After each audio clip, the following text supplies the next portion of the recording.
शांति 25 जुलाई 2023 प्रातः मुरली। ओम शांति। बाप दादा मधुबन। मीठे बच्चे, सिर्फ 2 अक्षर याद करो। हमें सदगुरु पोतरे जो ब्रह्मा बाप द्वारा दादे का वर्षा लेते हैं। प्रश्न, चढ़े तो चाके बैकुंठ रस, ये गायन तुम बच्चों से लगता है दूसरों से नहीं क्यों? उत्तर, क्योंकि तुम्हारे सामने जबरदस्त मंजिल है। तुम बाप के पास परम धाम घर जाते हो, फिर नई दुनिया में आते हो। दूसरे किसी के लिए भी गायन नहीं हो सकता है, बल उनमें भी कच्चे पक्के नंबरवार होते हैं, लेकिन उनके सामने मंजिल नहीं होती। वह बैकुंठ रस को जानते भी नहीं। तुम बच्चे ही कहते हो अब हमें उन राहों पर चलना है जहाँ गिरना और संभलना है। गीत, हमें उन राहों पर चलना है। ओम शांति। जब गीत बजता है तो बच्चे समझते हैं हमारे लिए इनमें भी ज्ञान है।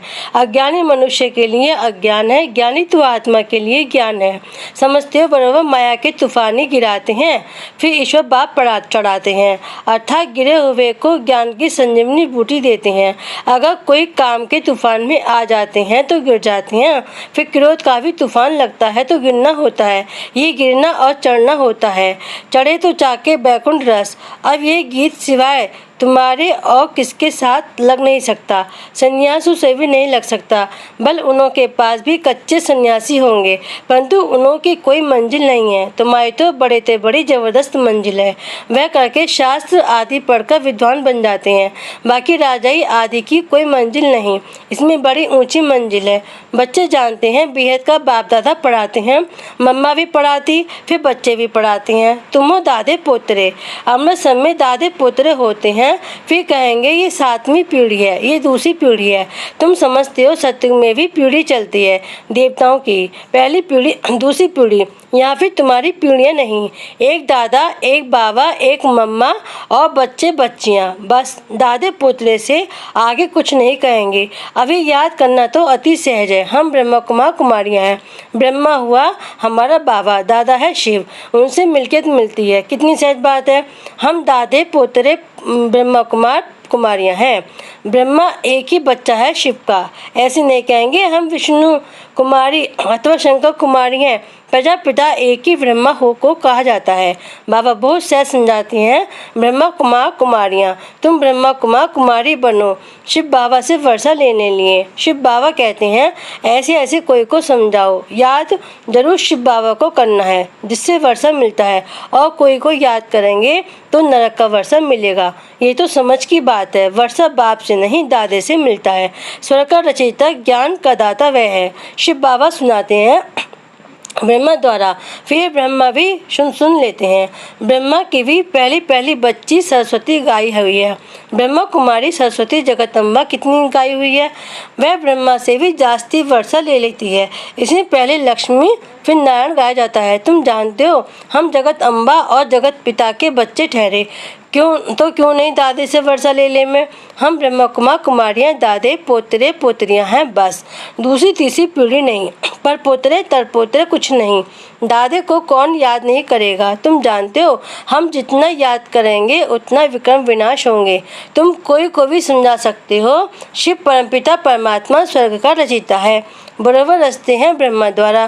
फिर ब्रह्मा कुमार कुमारी को ब्रह्मा द्वारा कहती हैं कि मुझे वर्षे स्वर्ग को याद करो, देह के सब संबंधों को भूल जाओ। कहा जाता है ना, आप में मर गई दुनिया, आत्मा शरीर से अलग हो जाती है तो कुछ भी नहीं रहता, देह का अभिमान निकल जाता है। हम बाबा के पास आए हैं, फिर हम गोरा बनेंगे। अभी शाम है, शाम और सुंदर बनने का ये नाटक है। आत्मा प्योर हसीन बनती है। अभी तुम्हारी आत्मा आयरनेस्ड बन गई है तो शरीर भी ऐसे हैं। सतयुग में तुम गोरे थे, एक हसीन मुसाफिर आते हैं गोरा बनाने। उनकी आत्मा तो सदैव गोरी है, कभी खाद नहीं पड़ती है, क्योंकि वह जन्म मरण में नहीं आते हैं। कितना सहज करके समझाते हैं, फिर भी ऐसे दादी को भूलकर फाकती दे देती हैं। इसलिए बाबा कहते हैं महान से महान मूर्ख और फिर सियाने से सियाने। देखने हो तो यहाँ देखो, मूर्ख भी ऐसे हैं जो अति सहज 2 बातें भी समझ नहीं सकते। फिर समझना है हम आत्मा हैं, वह निराकार परमात्मा हमारा दादा है। ये प्रजापिता ब्रह्मा तो नामी ग्रामी है, उन द्वारा शिव बाबा से वर्षा देते हैं। ब्रह्मा को छोड़ा, दादे को भी छोड़ा तो वर्षा खत्म हो जाएगा। बाबा कितना सहज करके समझाते हैं, हमें ब्रह्मा कुमार कुमारियाँ, ब्रह्मा विष्णु शंकर हैं सूक्ष्म वतनवासी, उसमें भी ब्रह्मा को प्रजापिता कहते हैं। सूक्ष्म वतन में तो मनुष्य सृष्टि नहीं रची जाती। शंकर व विष्णु को प्रजापिता नहीं कह सकते, प्रजा का पिता तो जरूर यहाँ होगा। ब्रह्मा के मुख कमल से ब्राह्मण निकले। ब्राह्मणों से पूछो तुम किसकी वंशावली हो, यह सिर्फ गायन हो गया, बाकी ऐसे है नहीं। अभी तुम जानते हो परमपिता परमात्मा ब्रह्मा द्वारा देवता क्षत्रिय धर्म स्थापन करते हैं, सो तो करेंगे संगम युग पर। संगम युग पर ब्राह्मण जरूर चाहिए। कलयुग अंत में है शूद्र। तुम बच्चों को कितनी चीज समझाया जाता है। श्रीमद तो मशहूर है, श्रीमद भगवत गीता, उनसे क्या सुनना होता है। श्री ने ज्ञान सुनाया होगा, सिर से श्रेष्ठ बनाया होगा। अभी तुम प्रैक्टिकल में बीके बने हो। तुम कहते हो बाप दादा हम कल पहले भी आपसे मिले थे, हम दादे से अपना वर्षा लेने के लिए आए हैं। अच्छा, उससे क्या बने थे? सूर्यवंशी व चंद्रवंशी। श्री नारायण को वरा था या श्री राम को? कहते हैं बाबा हम तो श्री नारायण को वरेंगे, परंतु फिर भूल जाते हैं। जो इतना लायक बनाते हैं उनको भूल जाते हैं।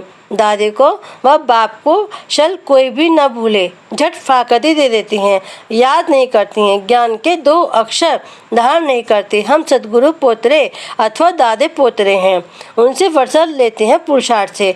लौकिक बाप का वर्षा अथवा प्रॉपर्टी तो बांटी जाती है, यहाँ बांटने की चीज़ नहीं है, इसमें तो पुरुषार्थ करना पड़ता है। कोई मून आदि में प्लॉट नहीं खरीद करना है, यहाँ तो राजा के मालिक बनते हो। पार्ट तो यहीं बजाना है, मून आदि में नहीं जाना। इसको साइंस घमंड कहा जाता है। अधिक घमंड में जाने से विनाश को प्राप्त करते हैं। क्या क्या निकल पड़ा है। हजारों लाखों माइल तक जाते हैं, उनको मालूम पड़ता है अभी ये कहाँ तक पहुँचा है। ऊपर चंद्रमा में क्या है, चंद्रमा तो शीतल है ना, सूर्य के आगे जाने से तब जाएंगे। कितना साइंस घमंड है। नाम भी रखा है रॉकेट। बाबा ने समझा है आत्मा सबसे बड़ा रॉकेट है तो एक की बिंदी, उसका क्या वजन होगा। बिंदी में कितनी सारी नॉलेज है, 1 सेकंड में कहाँ से कहाँ उड़ जाती है। बाबा को याद किया और सेकंड में उड़े। यह भी शुरूड तीक्ष्ण बुद्धि ही समझकर समझा सकते हैं। शिव बाबा भी बिंदी है। लिंग स्वरूप कहने से कहेंगे इतनी बड़ी आत्मा तो होती नहीं, न परमात्मा ही ऐसा होता। वह फिर कहते हैं परमात्मा तो ब्रह्मा है। कुछ भी समझ ना सके, जब तक कोई सम्मुख न आए तब तक परमात्मा के नाम रूप आदि को समझ ना सके। हम भल शिव बाबा का चित्र दिखाते हैं, परंतु ऐसा है नहीं, वह तो बिंदी रूप है। लेकिन बिंदी की पूजा कैसे करेंगे, फूल आदि कैसे चढ़ाएंगे। तो ये भक्ति मार्ग चला आया है, पूजा के लिए मंदिर में बड़ा रूप बना दिया है।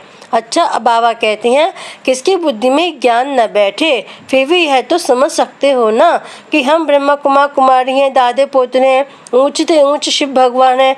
उनकी रचना को तो गॉड फादर नहीं कहेंगे, हमें उनके पोतरे। वह कहते हैं मैं तुमको स्वर्ग का मालिक बनाता हूँ। तुम भी जानते हो हम अभी तमोप्रधान सावरे हैं, बाबा से सतो प्रधान गोरे बन रहे हैं। फिर काम चिता पर चढ़ने से सभी काले बन जाते हैं, श्याम और सुंदर बनते हैं। अभी सतो प्रधान बनने के लिए बाप को याद करना है। एक मुसाफिर कितनों को हसीन बनाते हैं, विश्व का मालिक बनाते हैं। सिर्फ कहते हैं मुझ बाप को याद करो, नहीं तो वर्षा कैसे मिलेगा। विक्रम विनाश के लिए योग अग्नि चाहिए, घड़ी घड़ी याद करना है। कई समझते हैं हम बच्चे तो है ना, परंतु सारा दिन याद नहीं करेंगे तो विक्रम विनाश नहीं होंगे, खुशी का पारा नहीं चढ़ेगा। 20-25 वर्ष वालों को भी ये बात बुद्धि में नहीं बैठती, भूल जाते हैं। फिर पुरानी दुनिया में जाकर तकदीर को लकीर लगा देते हैं। माँ बाप के गोद में आने से तकदीर शुरू होती है। मम्मा बाबा कहने से स्वर्ग के हकदार तो बने ना। प्रजा भी कहती है ना हमारा हिंदुस्तान सबसे ऊंचा। अरे सबसे ऊंचे होता तो फिर कर्जा क्यों उठाते, कंगाल क्यों बनते। यहाँ से बहुत धन ले गए हैं, कारखानों से पैदाइश होती है, कारखाने ना निकाले तो कोई को नौकरी ना मिल सके, नौकरी ना मिले तो पालना कैसे करें, दुखी हो पड़े हैं। इसे भारत के लिए कितनी युक्ति रची हुई है, बच्चों को बहुत दुख न हो उसके लिए ये युक्ति है। यहाँ से कितने बाहर जाते हैं नौकरी करने, क्योंकि वहाँ पैसे बहुत मिलते हैं। बाप कहती हैं हमारा तो कांटों पर भी प्यार है, सब पतितों को आकर पावन बनाता हूँ। कांटों पर भी प्यार है तो कांटों से जो फूल बनते हैं उन पर भी प्यार है। दामानुसार सबको सद्गति देता हूँ। सबका सद्गति दाता राम तो सबका प्यारा हुआ ना, उसमें कांटे भी हैं फूल भी हैं। कायदे अनुसार स्वर्ग की स्थापना होती है तो उसके लिए लायक भी बनाते हैं। कहते हैं ना पतित पावन आओ, आकर पावन बनाओ। अभी तुम जानते हो पतित पावन बाप आया है। भारत को खास और दुनिया को आम पावन बनाते हैं। सर्वोदय लीडर नाम रखाया है, यह भी अपने पर नाम रख दिया है। जैसे श्री श्री 108 कहलाते हैं। सर्व माना सब, कोई भी मनुष्य तो सबकी सद्गति कर न सके। अच्छा मीठे मीठे सिकिलदे बच्चों प्रति माता पिता बाप दादा का याद प्यार और गुड मॉर्निंग। रूहानी बाप की रूहानी बच्चों को नमस्ते। हम रूहानी बच्चों की रूहानी बाप दादा को याद प्यार गुड मॉर्निंग और नमस्ते नमस्ते नमस्ते। ओम शांति। धारणा के लिए मुख्य सार, देह अभिमान को भूलने के लिए जीते जी मरना है। आप में मर गई दुनिया, बार बार इस देह से न्यारा होने की प्रैक्टिस करनी है। नंबर 2, हम दादे पोतरे हैं, हमें लायक बन उनसे पूरा पूरा वर्षा लेना है। आत्मा को योग बल से पावन बनाना है, खुशी में रहना है। वरदान, अशांति व हंगामों के बीच शांति कुंड की अनुभूति कराने वाले शांति स्वरूप भव। जब किसी स्थान पर हंगामा हो तो उस झगड़े के समय शांति के शक्ति की कमाल दिखाओ। सबकी बुद्धि में आए कि यहाँ तो शांति का कुंड है। शांति कुंड बन शांति की शक्ति फैलाओ। शांति स्वरूप होकर शांति कुंड का अनुभव कराओ। उस समय वाचा की सेवा नहीं कर सकते, लेकिन मनसा से शांति कुंड की प्रत्यक्षता कर सकते हो। सबको वाइब्रेशन आने चाहिए कि बस यहाँ से शांति मिलेगी, तो ऐसा वायुमंडल बनाओ। स्लोगन, स्वयं की और सबकी चिंताओं को मिटाना ही शुभ चिंतक बनना है। ओम शांति।